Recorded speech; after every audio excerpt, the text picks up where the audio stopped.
When you are trying to make a profit for shareholders, it's one thing, but when you're doing it for a much greater cause, man, it feels a whole lot better. So it means that you have to be more in line with that. And we do so many things with the community. Our team members are amazing at contributing to those things. Kicks for Kids generated over 200 pairs of shoes from team members that got given to children who need shoes. Shoes are such a big part of the community of when you're growing up and get bullied for not having new shoes. And so to be able to do a little bit for, the organization told us some of these kids, this will be their first new pair of shoes they've ever owned, which is crazy.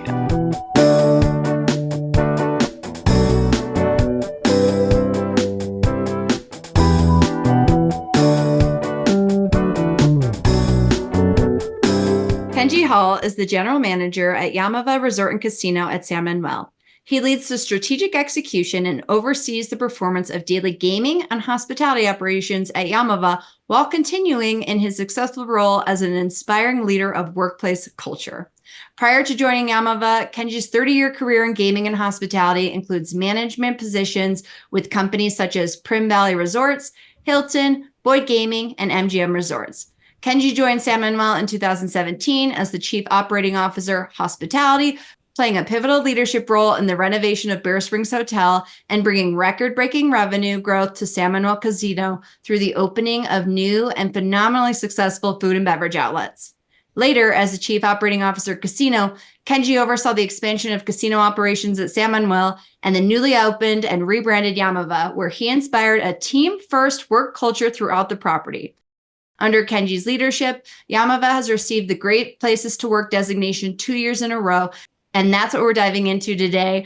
Kenji, welcome to Prospecting on Purpose. Thanks, Sarah. It's great to have you talking to me about this. I really do enjoy. That's a great introduction. First of all, it was as detailed as can be. But when you think about, my job as being the strategic leader or whatnot, however it reads at the beginning, creating a better culture and a workplace culture is really where the bread and butter for me hits. It's where we can continue to succeed. If we take care of that avenue and we cover our culture, everything else falls into place. So I'm really happy to be talking to you about that. I'm so excited too. I was fortunate enough to stay at the property, and I definitely did some gambling in June of this year. And what I really experienced was such like ownership and integrity with every staff member I interacted with. And I travel a lot. I stay in a lot of different hotels. I work with big organizations, and I've never, ever, ever experienced this level of culture that just like radiated through your people. So I really am excited to talk about how you did it and kind of the employee benefits, the guest benefits, and then the organizational benefits. So maybe before we get into it, give a little overview of the Yaamava Resort and Casino at San Manuel. Let's just orient the audience. Sure. Yaamava Resort and Casino it's enormous. And so it's something like no other place. I think I'm glad you came out and visited, and we're happy you spoke with our team.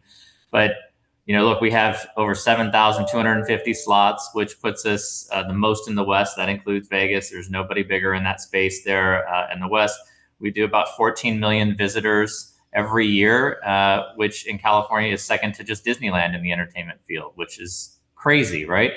2,500 seat theater. We put big names in the joint there. It's, Pink, Ed Sheeran, Mariah, Bocelli, like you name it. We have that type of entertainment experience. A 5-star spa, 4-star hotel, 4-star steakhouse in the Pines. We pride ourselves in being best in class in every way. And sometimes when you think about all of the fun tools and aspects and amenities that we have, you forget about our team and how great that they are. You mentioned in the intro the Great Places to Work being certified by Fortune as one of the great places to work. I take more pride in that than the 55 Best of awards that we have won in the last year. So, it's a big operation. We run very fast, but it's important that we're all aligned so we can move very fast too. We're a very agile, big company there.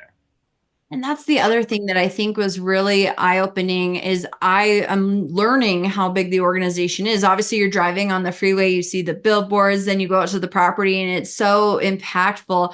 I'd be interested to learn a little bit about like the company growth and how the values of your company have really kind of been your North Star in that growth. Yeah, I think that you hit that right on the head. It is the North Star. When we talk about even the casino's values, I've got the mission, vision, and values over my shoulder here, but it talks about integrity, humility, respect, and candor while providing unparalleled service. That's what it is in a nutshell. But serving as the North Star, that doesn't change. The Mhm. size and the scope of the facility continues to grow. In my 7 years here now, we've more than doubled the number of slots. We've added the whole casino, the resort, the hotel, the spa, the theater. All of these add-ons have happened with that. But the values have remained under the course of that, with integrity, humility, respect, and candor. And it's an umbrella underneath the tribe's values. And so the casino and resort is an entity that belongs to the tribe, which is the San Manuel Band of Mission Indians. And what they have in their values speaks very much to who we need to be too, as well. When we talk about culture and sovereignty and unity and education and spirituality, which are some of the pillars behind their values, we need to make sure that we're aligned with that too as well.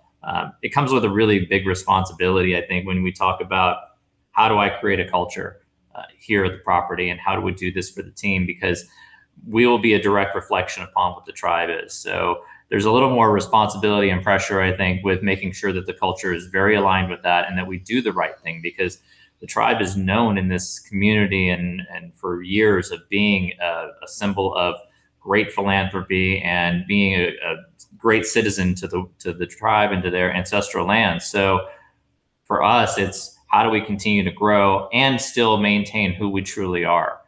That's paramount to our success here.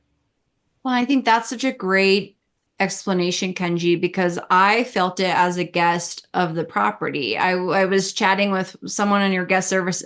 I did some gambling while I was there and I won. So thank you. Hey, that's good.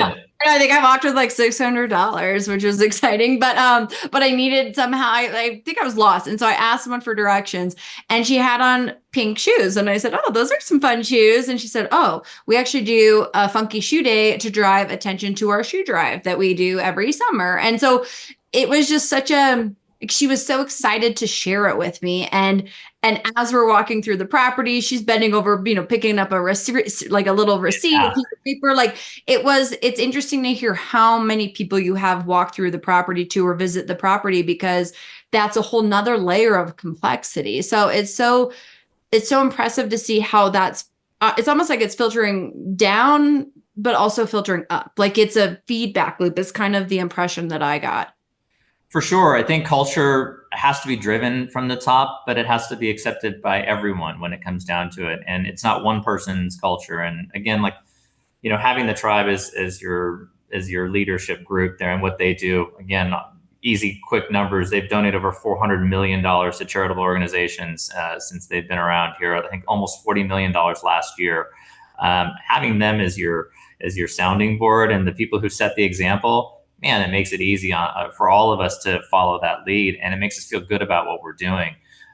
As an organization, I've worked for a lot of different corporations and in different spaces, and when you are trying to make a profit for shareholders, it's one thing, but when you're doing it for a much greater cause, man, it feels a whole lot better. So it means that you have to be more in line with that. And we do so many things with the community. Our team members are amazing at contributing to those things. Kicks for Kids generated over 200 pairs of shoes from team members that got given to children who need shoes.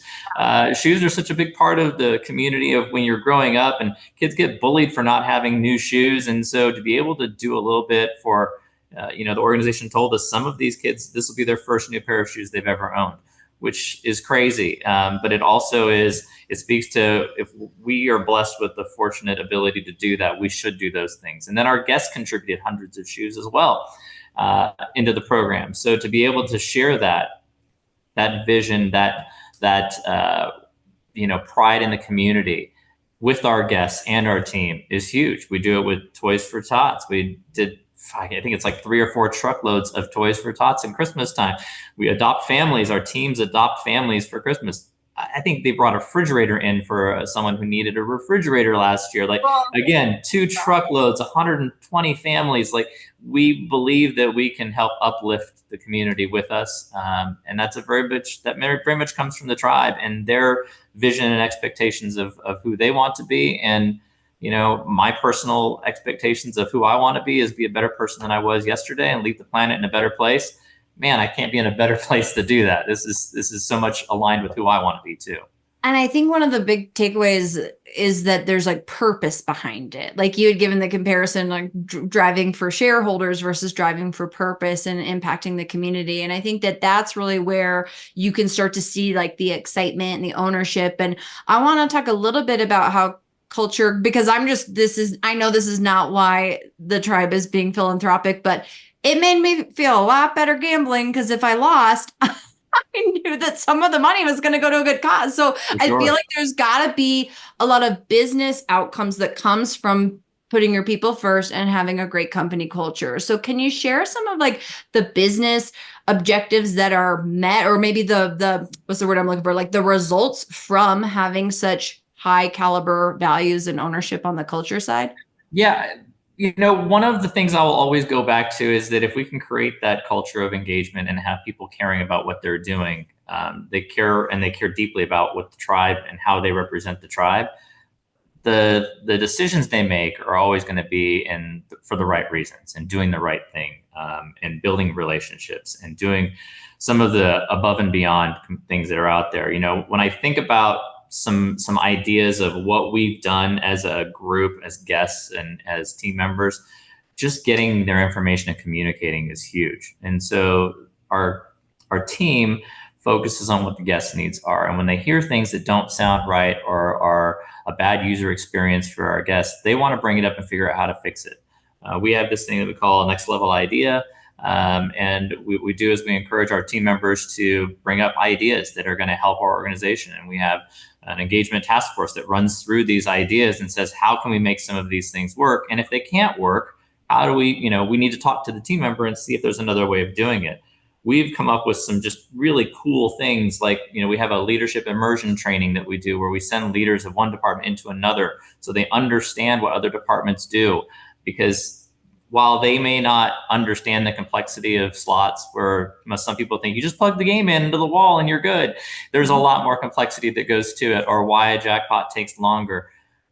When they know that and they're a cocktail server or when they're a beverage manager and they hear about that, when a guest has a problem or is waiting for something, they know what's going on in the background. So they have a better understanding and explanation of it, and they can help appease the guest understanding what's going on too.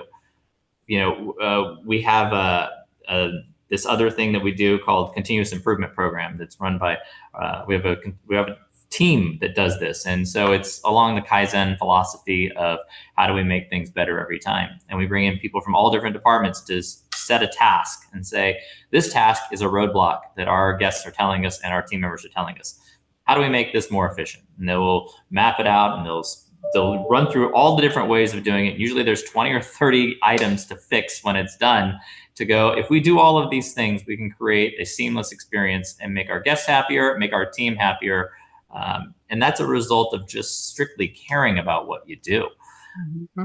If you're in a culture that people just don't care and they just come in and work their 8 and skate, they're just going to come in and listen to people complain and then walk away. They aren't looking to try and make solutions for it. So to have this culture in place of that love and that care for the team and for the guests and the tribe, man, it works great for us there, because that helps solve a lot of problems that are just you're blind to when you're in leadership sometimes. Yeah. And I think what's really, there were a bunch of takeaways in that, Kenji. I love the leadership immersion and this concept of cross training, because it makes the teammates more empathetic to one another and what they're going through, but also it's going to better service the guest because they're going to be able to flex. I also really like the next level idea concept because, again, we're talking top down, bottom up. Your team feels safe enough to bring ideas to the table and know that they might get implemented, or if not going to be poo-pooed, like they're not going to be, nothing bad's going to happen if you bring an idea. And they've come up with so many good ideas, whether it's revenue generating or expense saving or about recognition or communication or just team member development. Those little ideas sometimes come out to be $1 million ideas. And that's where you go, how did we miss this? I always think about that. It's like someone should have seen this, but it took someone thinking about it differently. And if you can have that open communication and that safety in what people ask for and say, and you have the communication that goes back to the team member who says something and says, hey, we can't do this because of whatever the reason is, then you're in a better place because they know that you've looked at it, you've listened, you've taken an idea, you figured out why it will or won't work. And if there's another way around it, then let's talk about it and see if there's another way around. And the best person sometimes to understand how to figure out another problem is the person who does it every day. Yeah, I like that because I think so many people, especially from a leadership perspective, you kind of unintentionally put blinders on because you're solving problems. But I like that you guys open the door. And if people are listening, what are some ways from a leadership perspective that they can start to maybe drive this directive from the top down? Like, what are some ways that have helped you and your team on just being open and really executing this well? I think being humble is one area that has to be there, and I always say that being who you are is great, but you need to be a good human being first, because if you're a bad human being, I don't want you to be who you are. You need to be someone better than that. But being humble and remembering where you came from is huge. We've all been in line level jobs. I reported to the guy in the mailroom my first job. I've done almost all jobs on the floor, it feels like, at one point in time or another. And so I need to remember that when I have my conversations and know what they're going through on a daily basis. Being human helps that, and being relatable, being approachable, listening for understanding, not listening for response. Those are key components in how we can be better leaders. I don't want managers. I want leaders is what I want. And so making sure that they understand their role and their responsibility in that is to help the team and figure out a better way. Open communication is huge too. We've got to be able to have open communication, good and bad. That's where candor lands in one of our values. Mm-hmm. Sometimes having tough conversations are not fun, but if you do it the right way and with the right frame of mind and the right heart, you're going to create a better solution than you ever could have if you just ignore it or if you treat it as a punishment only. It's funny, Kenji, because when you were talking about, I was taking notes on the values and you had humility, integrity, respect, and candor. And I even mentally was like, "Ooh, I'm going to have to ask him about that," because that's not a value you hear that openly and candidly, like up front. And so I think it's really interesting to hear how you use it to create that safety, because I think you're right. Those crucial conversations are uncomfortable, but if it's done with love and kindness and the human first versus business first, the business results seem to really follow. And that seems to be what we're seeing at the Yaamava Resort and Casino. Yeah, you just don't get better unless someone's been honest with you. Oftentimes you'll do a speech or you'll say something and someone will go, "That was great." And you'll know in your head it wasn't great. I want someone to tell me after this podcast is over the things that they wanted me to say. I think that that's a more important feedback tool for me than to say, "Oh, you did great," and blanket it that way, even if I didn't. That is how we all get better.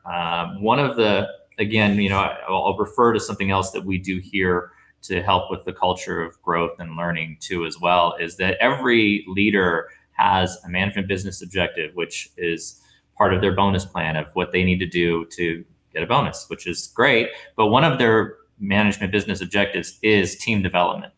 Mm-hmm. Every single leader has that. So they should be focused on developing their teams and how do they help better develop their teams. And one of the only ways that I always say to develop your teams is you need to walk them through the things that they do great. You need to walk them through the things they need to improve. And we need to figure out how to coach them into a better location, into a better spot where they're going to be passionate about it and they're going to continue to grow and succeed. Because if they do, your job is a whole lot easier if your team is engaged and better. And communicating and feeling safe and being candid. Absolutely. I love that. And I'd also like to hear a little bit about, because obviously I have my own view because I stayed at the property. So I have my own guest view, but I'd like to learn, like, from the guest standpoint, how do you see the culture like manifesting in how the guests are interacting with the staff and or interacting with the products or the services that you're providing? So there's a few areas that I can point to that I think are really important when I think about that. But if you look on our social media pages, there's a lot of engagement that comes back and forth. And typically when you have social media engagements, you have a lot of both sides of it. Like, we love you, we hate you, you're great, you're terrible. Like, we have guests that come to our rescue when people try to say bad things or incorrect things. Cool. And those are great that we don't have to go and do that. And that just speaks to, I think, the our guests do also care about the way we do things and the way we treat people. I think from a perspective like you see from a service perspective, we're here to create memorable experiences, and you can't do that with unhappy team members. You just don't. Grumpy team members don't make great guest experiences there. But if they're good and they're engaged and they're happy, you can create this environment, which it sounds like you had some of that engagement when you were here. And that's an everyday engagement. You were in a setup. Nobody knew who you were. You're one of 14 million people walking through the door coming to gamble. You're one of 14 million, but we need to treat you like you're someone special. And to make sure that everyone takes that step, it happens more frequently than it doesn't. Do we make mistakes? Yes, but can we learn from them? 100%. I think we do it well enough that our guests continue to come back and visit us, and they prove it by coming back oftentimes, frequently. And that's where I go, this is why we're succeeding in some of these spaces, because our guests see it too. They understand that we care about them. We care about how their time is here in our building. They care about the experience that they get here, and we want to make their day memorable. Those are the pieces that I think help us go from here to the next level. Well, I have a funny story for you. You have, between the hotel and the casino, there's, doorways, and then there's a security guard posted, and you have this beautiful flower arrangement. And I'm walking behind this couple, and the man leans over and sniffs the flowers. And then I leaned over after him and I sniffed the flowers, and the security guard sees us both doing this. And he goes, "Do they smell good?" And all three of us were like, "Yeah, they did." So then he went and sniffed the flowers. Like, it was just such a fun, wholesome moment. And it definitely, the energy that I got was, I don't want to say Disneyland for adults, but that's kind of what it was. It was a luxury experience at every step of the turn, from the security guard to guest services. Like, that's, I think, what was very cool. And I understand how that results in repeat business. My grandma's 90th birthday, she lives out in Upland. Her 90th birthday is coming up, and I'm like, let's take the family to the Yaamava. Like, let's go gamble and have some fun, because she likes to gamble. But I just think that everyone on your team is directly or indirectly contributing to revenue. And I think that's what people who don't understand the hospitality business don't always see. And you're just such a shining example of how to do it the right way. So you like, I know that your specialty is in that sales field, and something you brought up when you spoke to our team was ABAV, always be adding value. And if our teams are always adding value to what they're doing on a daily basis for our guests, that is a sale for us, essentially. Absolutely. And we continue to do that. And here's the deal. There's casinos all over Southern California, in the West, in Vegas. They have slot machines, they have food outlets, they have concert venues, they have hotels. You have a choice as a consumer of where you want to go. We want you to not have it. We don't want you to make a choice. We want you to say, I'll go there, and this is my only choice. We want to eliminate your choices. And if we do that by creating that environment that's warm and comforting and friendly and knows that you're going to be taken care of and creates a great vibe for when you come in here, oof, that's the key ingredient for us. That was such a vibe. I had the best time. And so as people are listening to this, so, maybe let's kind of wrap it up, Kenji, with what type of tips would you recommend for listeners and leaders who want to really harness this power of company culture? What are some tips and takeaways you'd leave us with? So if I had to give you a couple of tips, I'll give you three things that I think are the most important in my head. And the first one I've talked about briefly already, being a good human being. Mm-hmm. That's the start of it all.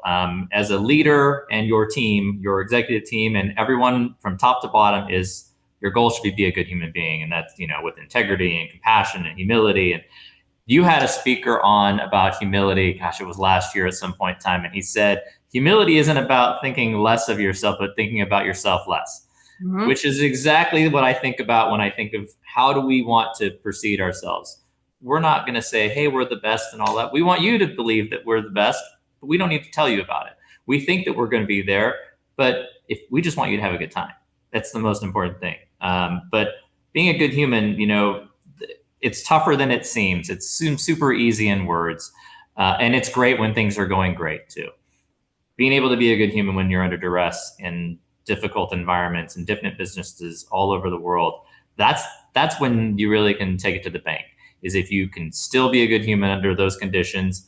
That's strong. And then the other part is, when it comes to being a good human, I always tell people that ask me about culture is, would you want your mom or your kids to work where your culture is, where you're at your environment? And if the answer is yes, then you're on your way and you can continue to make it better. If the answer is no, then guess what? We have a problem and we need to fix that. Ah, So that's number one. Number that's a good two, metric. yeah. My second tip is remember where you came from. I think you always have to be, and that's part of the humility too, but focus on every team member from the top to the bottom. When I speak in front of the team, I think about or make decisions. I think about that line level team member. I think about my housekeeping crew. I think about my EVS team. I think about my dishwashing crews and what they're going through, and that a decision I make doesn't affect them negatively because I see it from a different point of view. So thinking about it from there, and then what and how you communicate matters to them. I don't want to speak at PhD level in meetings when they're in attendance. For an all-team meeting, we have these great all-team meetings. I don't want to be talking about theory. I don't want to be talking about EBITDA. I don't want to be talking about those things. I want to talk about what's important to them. So thinking about that point of view and always remembering that will always steer you down the right path. And then the third thing is just focus on continued learning and team development for yourself and for your teams. I think that I still, again, I listen to podcasts. I've listened to your podcast. I've listened to a ton of other podcasts. I still read books. And every time I read a book, I go, wow, I learned something new out of this that I can apply to what I do every day. And then focusing on my team. I believe that passion for your job is a necessity. And when you talk about your team, you want them to be passionate about what they do. And part of your job as a leader is to figure out what that passion is and to help them understand what it is for them and to help them guide into that space. And sometimes, you know what? Their passion isn't in the job that they're in. I have hundreds of different jobs and departments here. Let's get them into a department that they're going to be passionate about so that they will love what they do. And then they can progress forward in an area or a field that they want to be in. Because we work over 30% of our waking time. We're at work. Why not do it somewhere that you love, doing something that you love? Those are how you help develop your team. That's how your leaders become leaders and not managers. And that's how you can continue to succeed in building a culture. I love it. Be a good human. That's the mic drop moment too, Kenji. Like you're right. It's simple to say, but it's not always easy. It's easy, but not simple. So I just want to thank you so much for your leadership and your time and coming on the show and sharing your expertise with our audience. I will link everything in the show notes, but if people want to connect with you and or visit the hotel and casino, how can they do so? Well, connecting with me, LinkedIn is the easiest way. Send a message, say you saw me on Sara Murr's podcast. I'm in. I usually don't accept unknown folks, but if they know you and they've heard this, I'm in. You're good in. vibes. Yeah, So the audience, good vibes for good sure. vibes. I know that you're trying to improve who you are, all in. And then Yaamava.com. There's so many things that you can see there. It's an all-inclusive website. It covers everything that we do. Come see us in Southern California. If you're in the area, you got to come check it out. If you've never been here before, I promise you the one thing you will say is, I had no idea. That is how we believe we get business continually, is when people see us for the first time, they go, I have no idea. And we change behaviors that way. We hope you feel the same way when you walk in the door that you had in your experience, for sure. Oh, I've been singing it from the rooftops. I'm going to be back there in a couple of weeks with grandma. Fantastic. I can't wait. We'll be here. We'll greet you with open arms. I know you will. I really appreciate it, Kenji. Thank you so much for joining us, and I hope to see you again soon. Absolutely. Thanks, Sara.